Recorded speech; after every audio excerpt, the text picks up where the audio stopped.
Dark Cast Network. Out of the shadows comes the best of indie podcasts. The Red Barn murder was an 1827 killing in England. A young woman, Maria Marten, was shot dead by her lover, William Corden, in the Red Barn, a local landmark. Letters to the Martens' family was sent claiming that she was well, but after her stepmother spoke of having dreamed that Maria had been murdered, her body was the next year discovered in the barn. The story provoked numerous newspaper articles, songs, and plays. The plays, ballads, and songs remained popular throughout the next century and continue to be performed today. My name is DJ, and this is the Mythical True Crime Podcast.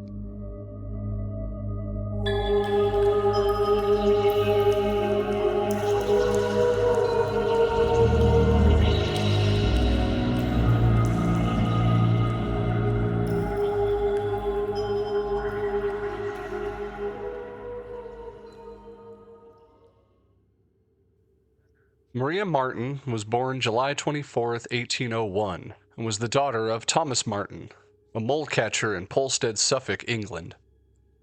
In March 1826, when she was just 24 years old, she formed a relationship with a 22-year-old man named William Corden. Marten was an attractive woman, and relationships with men from the neighborhood had already resulted in 2 children. One child, belonging to Corden's older brother, Thomas, died as an infant, but the other, Thomas Henry, was still alive at the time that Corden met Marten. Thomas Henry's father, Peter Matthews, did not marry Marten, but regularly sent money to provide for the child.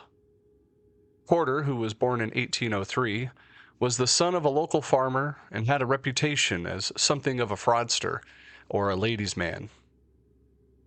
He was known as Foxy at school because of his sly manner. Corden had fraudulently sold his father's pigs, although his father had settled the matter without involving the law.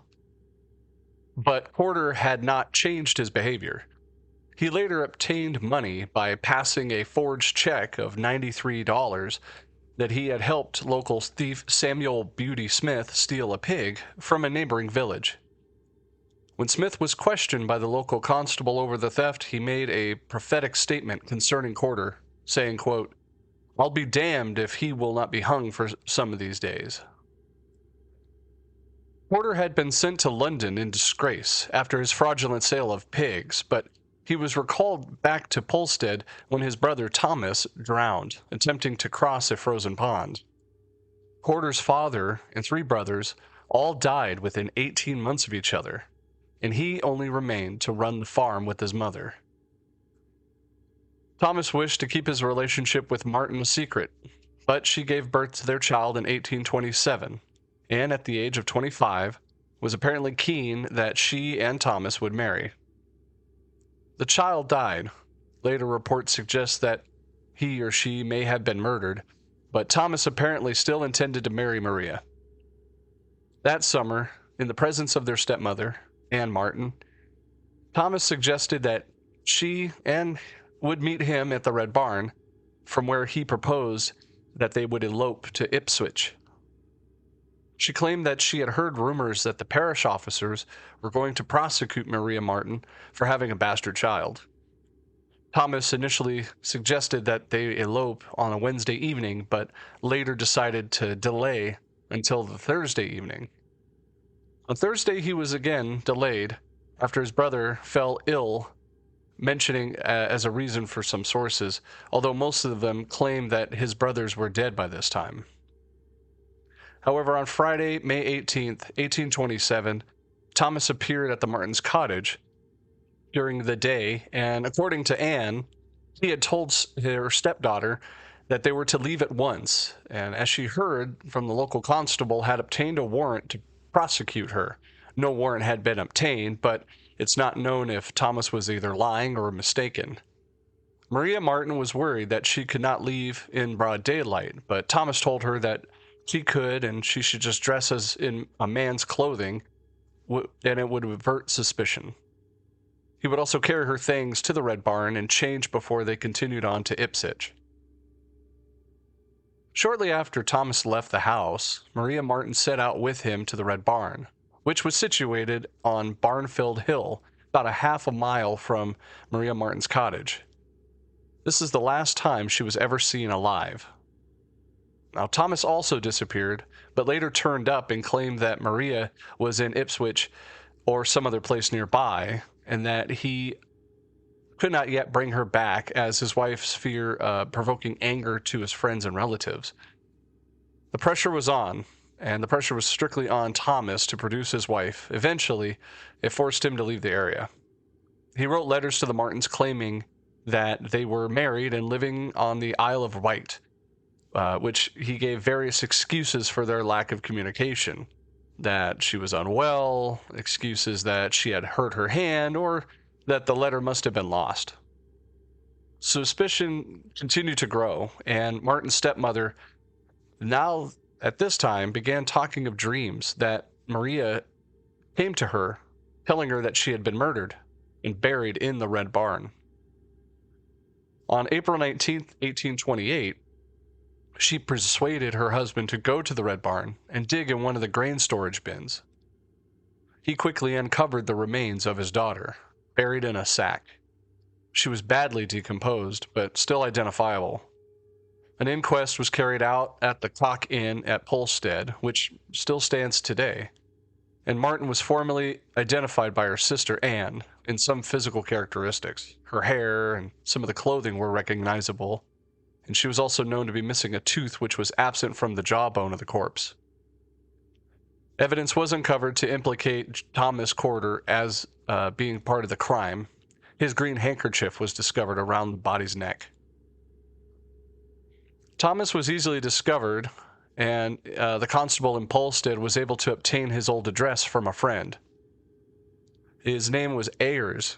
Ayers was assisted by James Lee, an officer in London police, who later led the investigation into Spring-Heeled Jack, which is another story. They tracked Corder to Everleigh Grove House, which was a boarding house for ladies in Brentford. He was running the boarding house with his new wife, Mary Moore, whom at the time he met through a Lonely Hearts advertisement and that he had placed in the Times, which had received about more than 100 replies due to some research. Judith Flanders states that in her 2011 book that Corder also placed advertisements in the Morning Herald and the Sunday Times. He received more than 40 replies in the Monday Herald and 53 from the Sunday Times that he had never picked up.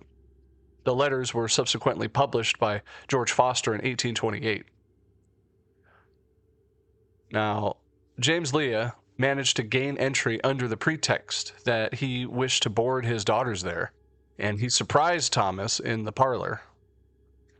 Thomas Hardy noted that the Corset County Chronicle reported that his capture was, quote, in the parlor with 4 ladies at breakfast, in dressing gown, and had a watch before him by which he was minuting the boiling of some eggs, end quote.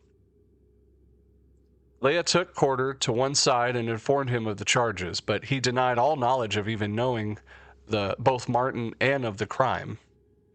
A search of the house uncovered a pair of pistols supposedly belonged and bought the day of the murder, some letters from Mr. Gardner, from which it contained warnings about the discovery of the crime, and a passport from the French ambassador, all evidence suggesting that Corder may have been preparing to flee. Now, Thomas Corder at his trial was taken back to Suffolk, where he was tried at the Shire Hall Ferry in St. Edmunds. The trial started August 7th, and having been put back several days because of the interest of the case had to be generated. The hotels at Bury St. Edmunds began to fill up from as early as July 21st, and admittance to the court was by ticket only because of the large numbers of who wanted to view the trial. Now, despite this, the judge and court officials still had to push their way bodily through the crowds that had gathered throughout the door. The judge was Chief Baron of the Exchequer, William Alexander, who was unhappy with the coverage that had been given to the case by the press to, quote, manifest detriment of the prisoner at the bar. The Times, nevertheless, congratulated the public for showing good sense in aligning themselves against Thomas, who entered a plea of not guilty. Now, Marten's exact cause of death couldn't be established, and it was thought that the sharp instrument had been plunged into her eye socket, possibly Thomas's short sword, but this wound could have been caused by the father's spade when he was exhuming the body. Strangulation could not be ruled out, as Thomas's handkerchief was discovered around her neck. To add to the confusion, the wounds of her body suggested that she had been shot. An indictment charged Tom with murdering Maria Marten by feloniously and willfully shooting her with a pistol through the body and likewise stabbing her with a dagger. To avoid any chance of a mistrial, he was indicted on 9 charges, including one of forgery. Anne Marten was called to give evidence at the event for the day of Maria's disappearance, and later she talked about her dreams. Thomas Marten then told the court how he had dug up his own daughter, and Maria's 10-year-old brother George revealed that he had seen Thomas with a loaded pistol before the alleged murder, and later had seen him walking from the barn with a pickaxe. Leah gave evidence concerning Thomas's arrest and the objects found during the search of his home. Now, the prosecution suggested that Thomas had never wanted to marry Maria, but that through her knowledge of some of his criminal dealings had given her hold over him, and that his theft of the money that was sent by the child's father had been a source of tension between them. Thomas had given his own version of the events. He admitted that he'd been in the barn with Maria, but said that he had left after they had an argument.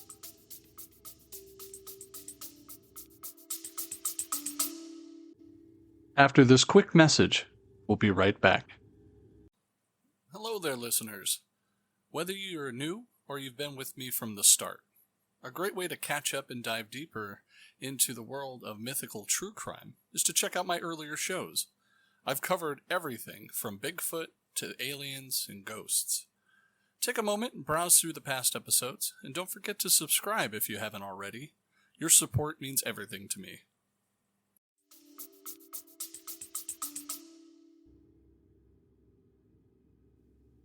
He claimed that he heard a pistol shot while he was walking away from the barn, and that he ran back to the barn to find her dead with one of his pistols beside her. Thomas pleaded with the jury to give him the benefit of the doubt, but after they retired, it only took them 35 minutes to return with a guilty verdict. Baron Alexander sentenced him to hang and afterwards be dissected. Quote, "That you be taken back to prison from whence you came, and that you be taken from thence on Monday next to the place of execution, and that you are there to be hanged by the neck until you are dead, and that your body shall afterwards be dissected and adamantized. And may that Lord God Almighty, in his infinite goodness, have mercy on your soul." Thomas spent the next 3 days in prison agonizing over whether to confess to the crime and make a clean breast of his sins before God. He finally confessed after entries from his wife, several meetings with the prison chaplain, and pleas from both his warder and John Aldridge, the governor of the prison. Now, Thomas strongly denied stabbing her, but claimed that he had accidentally shot her in the eye after they argued while she was changing out of her disguise. On August 11th, Thomas was taken to the gallows in Bury St. Edmunds, apparently too weak to stand without support. He was hanged shortly before noon in front of a large crowd. One newspaper claimed that there were 7,000 spectators. However, another said there were as many as 20,000. At the prompting of the prison governor, just before the hood was drawn over his head, he said, "I am guilty. My sentence is just. I deserve my fate, and may God have mercy on my soul." Thomas's body was cut down after an hour by the hangman, John Foxton, who claimed his trousers and stockings according to his rights. The body was then taken back to the courtroom in Shire Hill, where it was slit open along the abdomen to expose the muscles. The crowds were allowed to file past until about 6 o'clock, when the doors were shut. Now, according to the Norwich and the Bury Post, over 5,000 people queued to see the body. The following day, the dissection and postmortem were carried out in front of an audience of students from Cambridge University and physicians. Reports circulated around Bury St. Edmunds that the galvanic battery had been brought to brought in from Cambridge, and that it was likely that the group experimented with galvanism on the body, which is a battery that was attached to Corder's limbs to demonstrate the contraction of his muscles. The sternum was open and the internal organs examined. There was some discussion of whether or not the cause of death was suffocation, as it was reported that Thomas's chest was seen to rise and fall several minutes after it had dropped. Though it was thought probable the pressure of the spinal cord had killed him. The skeleton had to be reassembled after the dissection, and it was not possible to examine the brain. So the surgeons contented themselves with the phrenological examination of Thomas's skull. The skull was asserted to be profoundly developed in the areas of, quote, secretiveness, acquisitiveness, instructiveness, philoprogenitiveness, and intimativeness, all little evidence of being benevolence or variation. The bust of Thomas, held by the Moyes Hall Museum in Bury St. Edmunds, is the original made by Child of Bungay as a tool for the study of Thomas's phrenology. Several copies of Thomas's death mask were made, and a replica of one is still held at the Moyes Hall Museum. His widow advertised the sale of the glasses he purportedly wore during the trial in a snuff box of Maria's likeness. Artifacts from the trial, some of which were Thomas's possessions, also had been held at the museum. Another replica mask was kept in the dungeon of Norwich Castle. Corder's skin was tanned by surgeon George Creed and used to bind an account of the murder. This can also be found on display at the Moyes Hall Museum. Thomas Corder's skeleton was reassembled, exhibited, and used as a teaching aid at the West Suffolk Hospital. The skeleton was put on display in the Hunterian Museum in the Royal College of Surgeons of England, where it was hung beside that of Jonathan Wild. In 2004, Corder's bones were removed and cremated. Now, after the trial, doubts were raised on both the story of Anne's dreams and the fate of Thomas and Maria's child. Anne was only about a year older than Maria, and it was suggested that she and Thomas were having an affair, and that the two had planned the murder to dispose of Maria so that it would continue without an hindrance. Anne's dreams only started a few days after Thomas married Moore, and it was suggested that jealousy was her motive for revealing the body's resting place, and that her dreams were simply subterfuge. Further rumors circulated about the death of Thomas and Maria's child. Both claimed that they had taken their dead child to be buried at Sudbury, but no records of this could be discovered, and no trace was ever found of the child's burial site. In his written confession, Thomas admitted that he and Maria were having an argument on the day of the murder over the possibility of the burial site being discovered. In 1976, Donald McCormick wrote The Red Barn Mystery, which brought out a connection between Thomas and a forager and a serial killer, Thomas Griffiths Wainwright, when the former was in London at the time. According to McCormick, Caroline Palmer, an actress who had appeared frequently in a melodrama based on the Red Barn case, had also been researching the murder, and concluded that Thomas may have not killed Maria at all, but a local gypsy woman might have been the killer. However, McCormick's research has also been brought into question over other police and crime-related stories, and this information has not even been generally accepted. The case had all the elements to ignite a fervent of popular interest. The wicked squire, a poor girl, an iconic murder scene, supernatural element to the stepmother's prophetic dreams, and even the detective work by Ayers and Leah, who later became a single character called Feroz Lee in the stage versions of the events. And Corder's new life that had the result of the Lonely Hearts advertisements. As a consequence, the case created its own small industry. Plays were being performed while Thomas was still waiting trial, and the anonymous author published a melodramatic version of the murder after his execution. A prosecutor at the Newgate novels, which quickly became bestsellers, The Red Barn Murder was a popular subject, along with the story of Jack Shepherd and other highwaymen, thieves and murderers, for penny gaffes, cheap plays performed in the back rooms of public houses, and the like. James Catnach sold more than 1 million broadsides, which are sensationalist single-sheet newspapers, which gave details of Thomas's confession and execution, and also included a sentimental ballad supposedly written by Thomas himself, though it was more likely to have been a work of Catnach and somebody else under his employ. It was one of the last 5 ballads about the crime to have appeared directly following the execution. Now, many different versions of the events were set down and distributed due to the excitement around the trial and to the public demand for entertainment based on the murder, making it hard for modern readers to discern fact from melodramatic embellishments. Good official records exist of this trial, and the best record that we could find of the events surrounding the case is generally considered to be that of James Curtis, who was a journalist at the time and spent most of his time with Thomas and 2 weeks in Polstead interviewing those concerned. He was apparently so connected to the case that the newspaper artist who was asked to produce the picture of the accused man drew a likeness of Curtis instead of Thomas himself. Pieces of the rope which were used to hang Thomas sold for a guinea each.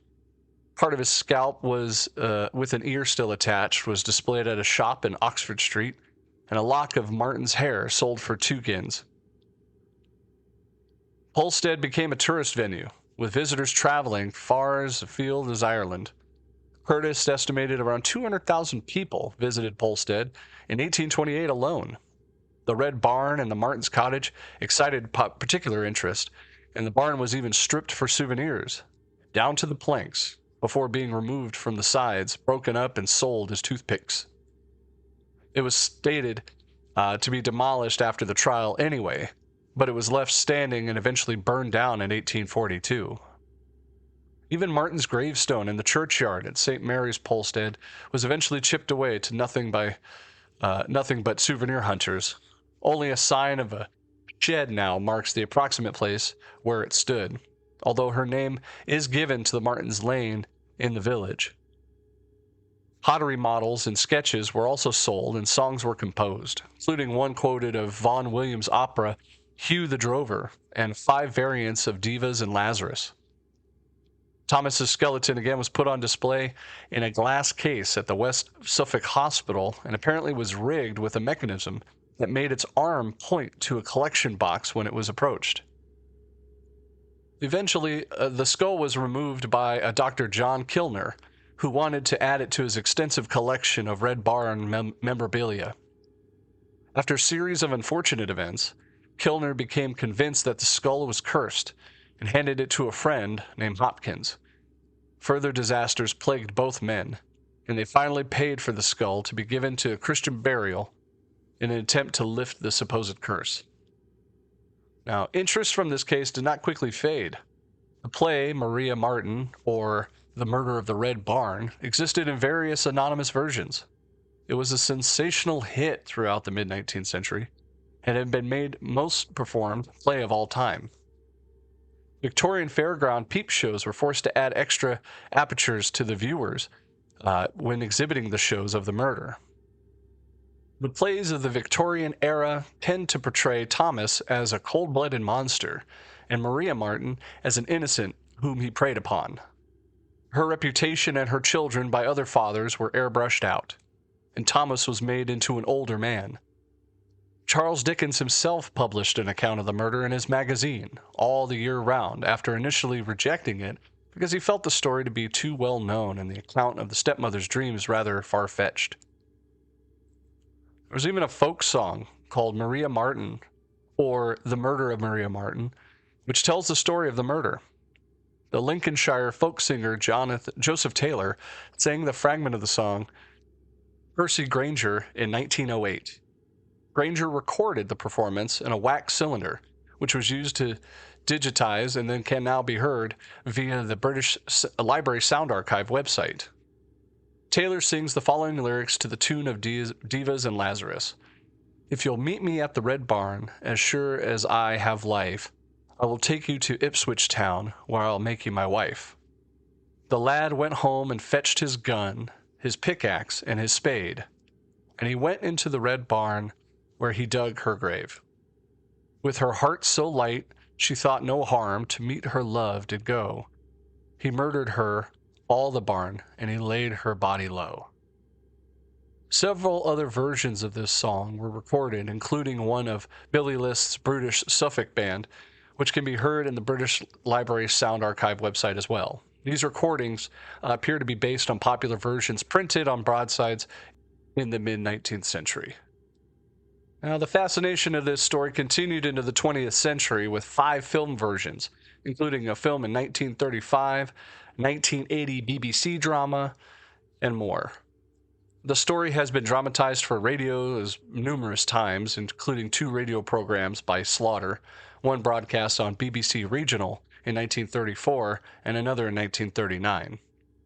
A fictionalized account of the murder was produced in 1953 for the CBS radio show Crime Classics, entitled The Killing of William Corder and the Farmer's Daughter. Now, if this story does sound familiar, I actually had an episode very similar to this a long time ago called The Greenbrier Ghost. That was an American murder case in which the murderer was alleged to be revealed again by a victim's ghost. So let me know.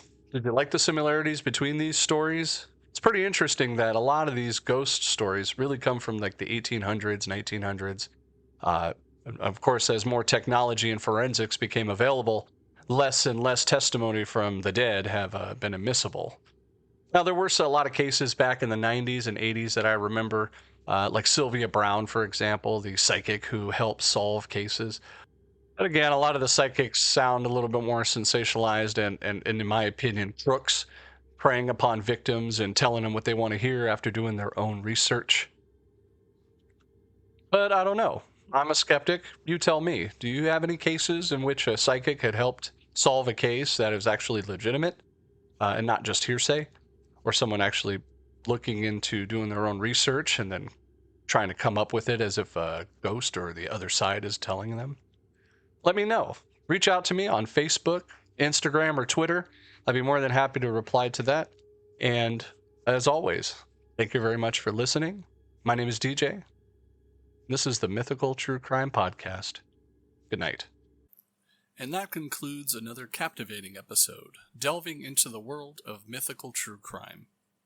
I appreciate you joining me tonight as we listen to the facts from these true crime tales. Stay tuned for our next episode, where we'll uncover even more mysteries. Until then, thank you for listening to tonight's episode. Good night.